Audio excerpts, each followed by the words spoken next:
দর্শক, আমরা এই মুহূর্তে দাঁড়িয়ে আছি হবিগঞ্জ নিউ বাস টার্মিনাল, যেটি নতুন বাস টার্মিনালে। এই বাস টার্মিনালে আপনারা দেখতে পাচ্ছেন কিছুক্ষণ আগে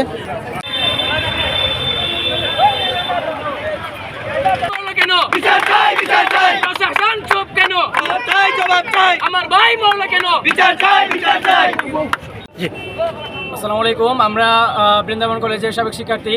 আজকে আমরা এখানে বসছি আমাদের ভাইয়ের হত্যার বিচারের দাবিতে।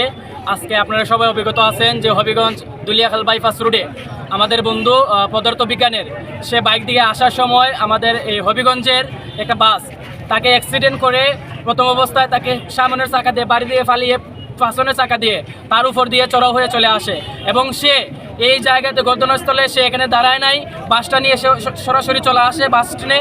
এবং আমরা সেখানে আসার পরে তারা এখন পর্যন্ত তারা চিহ্নিত করে নাই যে কোন বাসটি অ্যাক্সিডেন্ট করছে, এখন পর্যন্ত তারা চিহ্নিত করে নাই। আমরা যখন প্রথমে আসছি তারা আমাদেরকে এখানে বলছে যে বসার জন্য, এটা শেষ করার জন্য। তো আমরা এখানে সবাই দাবি জানাচ্ছি, আমরা সবাই আমাদের ভাইয়ের হত্যার বিচার চাই। কি বলেন আপনারা সবাই? আমার ভাই বললো কেন?